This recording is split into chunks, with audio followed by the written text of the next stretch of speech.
Good morning, students. Today's we are starting the another topic of the chemical bonding and molecular structures.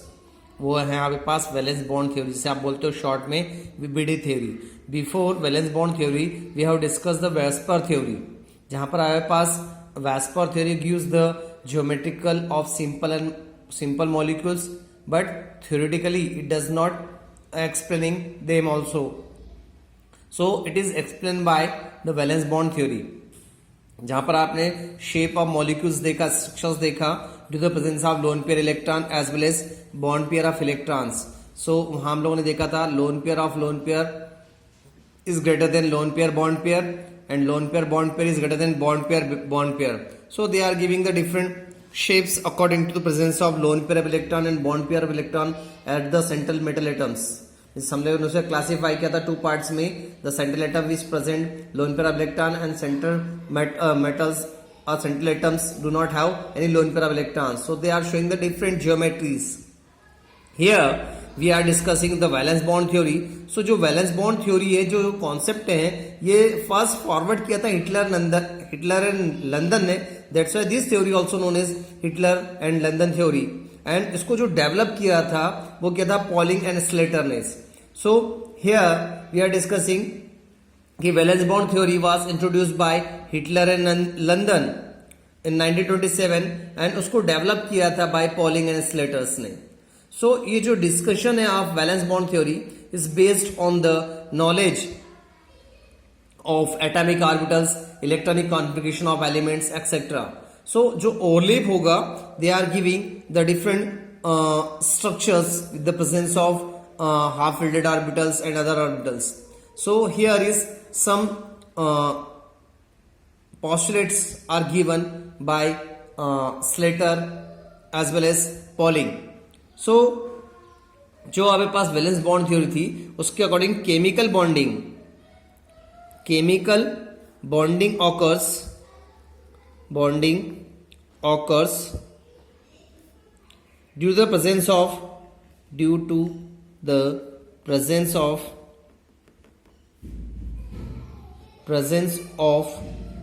one or more unpaired electrons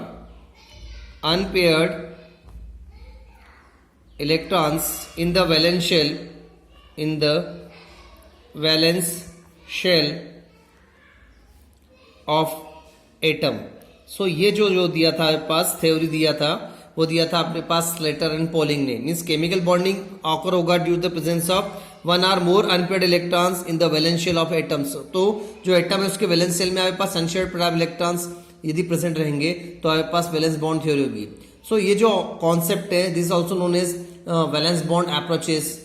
सो इसके कुछ various postulates थे इस concept के कि जो covalent bond है are form by overlapping of half filled orbitals, atomic orbitals present in the valence shell of atom involved in the bonding. जो पहला था आपके पास वो ये था. So first postulate will see कि जो कोवेलेंट बॉन्ड है फॉर्म्ड होगा by the overlapping of half filled atomic orbitals present in the valence shell of the atom involved in the bonding. Means जो बॉन्डिंग में इन्वॉल्व हो रहा है atoms उसका हाफ फिल्डेड ऑर्बिटल्स ओवरलैप होगा and they are forming a covalent bond.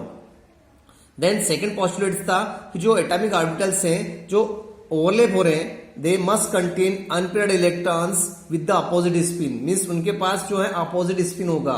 One is clockwise, another is anti clockwise, upwards and downwards. Means they have opposite spins, they are combined together, they are forming the pairs. And when they are forming the pairs, तो जब pair form करेंगे तो उनके पास covalent bond form होगा.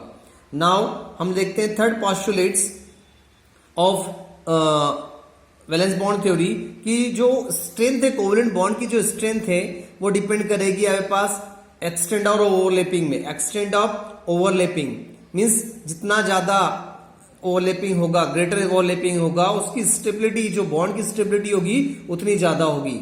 This is the third postulate. Now fourth की बात करें हम लोग. सो ओवरलैपिंग जो होगा of atomic orbitals release energy, hence the molecules जो फॉर्म हो रहा है उसके पास लोअर एनर्जी होगी एंड मोर स्टेबिलिटीज. मींस जैसे जैसे ओवरलैपिंग होगा so they will release the energy, और मॉलिक्यूल्स के पास जो फॉर्म हो रहा है सो उसके पास जो होगी लोअर एनर्जी होगी और उसके पास क्या होगी, more stability होगी. So here I have written some points here. Covalent bond are formed. These are three postulates. Fourth postulate also, overlapping of atomic orbital. Overlapping of atomic orbitals release energy.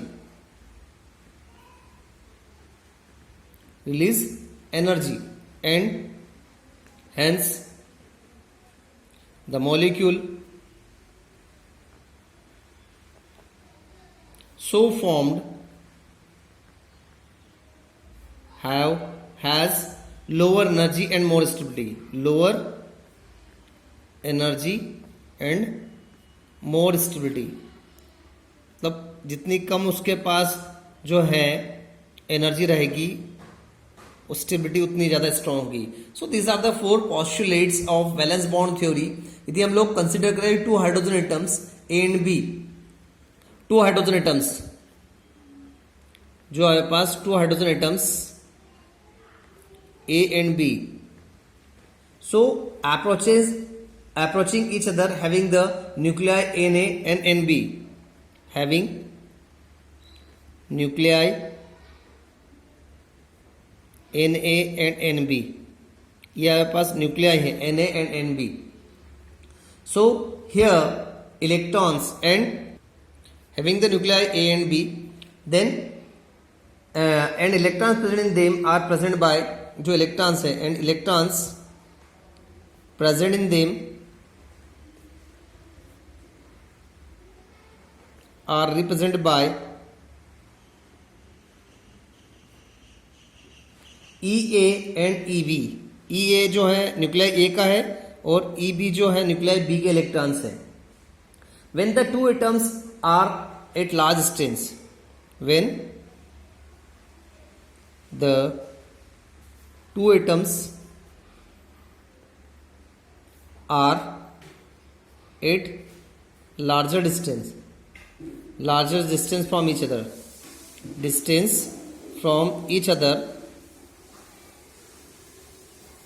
Pass there is a no interaction between them, means जितने ज्यादा दूरी पर रहेंगे उसके बीच में force of attraction weak होगा. So there is no interaction between them. So हमारे पास जो है ओवरलैपिंग होगी, तो हमारे पास जो है they are forming the new bond, attractive force and form between the two atoms. So हम लोगों ने कंसिडर किया 2 hydrogen atoms A and B approaches each other having the nuclei N and nuclei B, और उनके पास electron present है, इसको हम लोगों ने ई ए एंड ई बी से रिप्रेजेंट किया. सो उनके बीच जितनी ज्यादा डिस्टेंस होगी उनके बीच का फोर्स ऑफ अट्रैक्शन उतना वीक होगा, एंड मीन्स हम लोग बोल सकते हैं there is no interaction between them. As these two atoms approach each other, the new attraction and repulsive force जो है बिगन टू अपोजिट, जो है हमारे पास न्यू अट्रैक्टिव फोर्स होगा.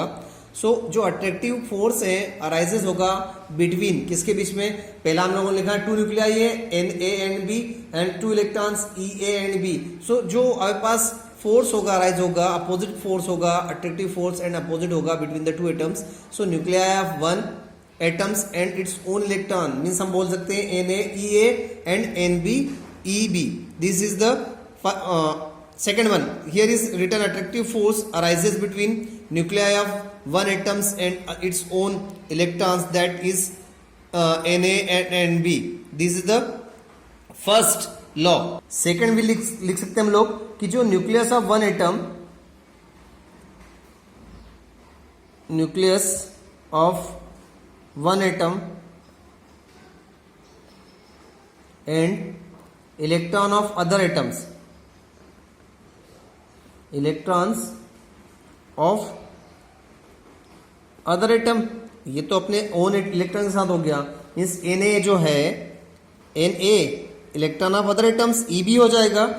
देन हियर इज, यदि आपके पास न्यूक्लियस एन बी है तो इलेक्ट्रॉन जो होंगे एन ए हो जाएंगे, मतलब अदर एटम्स के बीच न्यूक्लियस जो अट्रैक्टिव फोर्स फॉर्म होगा, nucleus of 1 atoms and electron of other atoms, means N A और ई बी और एन बी और ई ए के बीच में फॉर्म हो जाएगा. सिमिलरली रिपल्सिव फोर्स अराइजेस, ये तो आपके पास अट्रैक्टिव हो रहा। सिमिलरली आपके पास जो है रिपल्सिव फोर्स अराइजेस बिटवीन उसके लिए फर्स्ट है electrons of two atoms like EA and EB, या सेकंड लिख सकते हैं आप न्यूक्लियाई ऑफ टू एटम्स, मतलब पास हो गया Na माइनस NB, इनके बीच में जो है रिपल्सिव फोर्स अराइजेस होगा। So attractive force tend to bring the two atoms close each other. जो अट्रैक्टिव फोर्स है they are tend to bring the two atoms closely to each other, whereas repulsive force होगा they are tend to push them apart. Repulsive force दोनों एक दूसरे से करेगा। Diagrammatically it is given in your textbook. Okay, so just I am drawing the structures. So here we are drawing the two atoms of hydrogen atoms. ये आपके पास one atom हो गया HA and ये HB हो गया। ये आपके पास two electron हो गया EB and EA। These are the two electrons. So इसमें जो आपके पास है ये जो डैश लाइन है आप लोग देख रहे हो, dash line is the old force. ये आपके पास जो होगा ओल्ड फोर्स होगा। एंड जो आपके पास स्ट्रेट लाइन है ये जो फॉर्म हो रही है here this the new force. तो हमने ऑलरेडी देखा था कि ओल्ड फोर्स को ब्रेक करेगा, it will form the new force. So here is two atom attractive force tend to bring the two atoms close each other. Two atoms को close करेगा each other, this two atoms को। Then repulsive force करेगा push them apart from each other. So आपके पास जो है attractive force, ये जो आपके पास अट्रैक्टिव फोर्स है, अट्रैक्टिव फोर्स। यदि हम रिपल्सिव फोर्स की बात करें, सो रिपल्सिव फोर्स जो होगा आपके पास इस टाइप से होगा।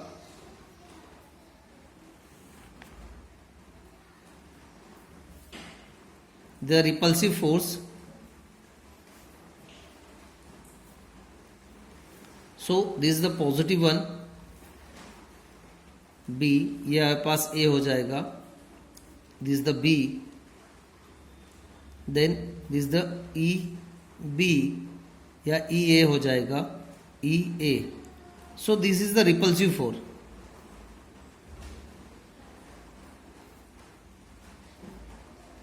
रिपल्सिव फोर्स हो जाएगा।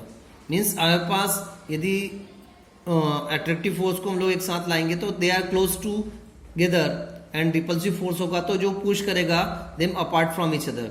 सो एक्सपेरिमेंटली हम लोग जो फाइंड आउट करते हैं बेटा, magnitude of the new attractive force is more than the new repulsive force. जो अट्रैक्टिव फोर्स होगा वहां पर मैग्नीट्यूड जो होगा न्यू अट्रैक्टिव फोर्स का वो ज्यादा रहेगा as compare to new repulsive force. So two atoms approach each other and potential energy decreases. So वहां पर एक स्टेज पे पहुंचोगे, net force of attraction, balance of force of repulsion and system acquire minimum energy. At this stage two hydrogen atoms are said to be bonded together to form a stable molecule having the bond length of 74 picometers. So वो जो हमारे पास depend करेगा bond enthalpy पर, means जो है energy release हो रही है when the two bonds are formed between the two hydrogen atoms. So hydrogen molecules is more stable than that of isolated hydrogen atoms. So जो एनर्जी रिलीज हो रही है इसे बोलते हो आप लोग बॉन्ड एनर्जी, वो आपके पास बॉन्ड एनर्जी है। हम डायग्राम देखेंगे हाइड्रोजन मॉलिक्यूल्स के एंड अदर्स।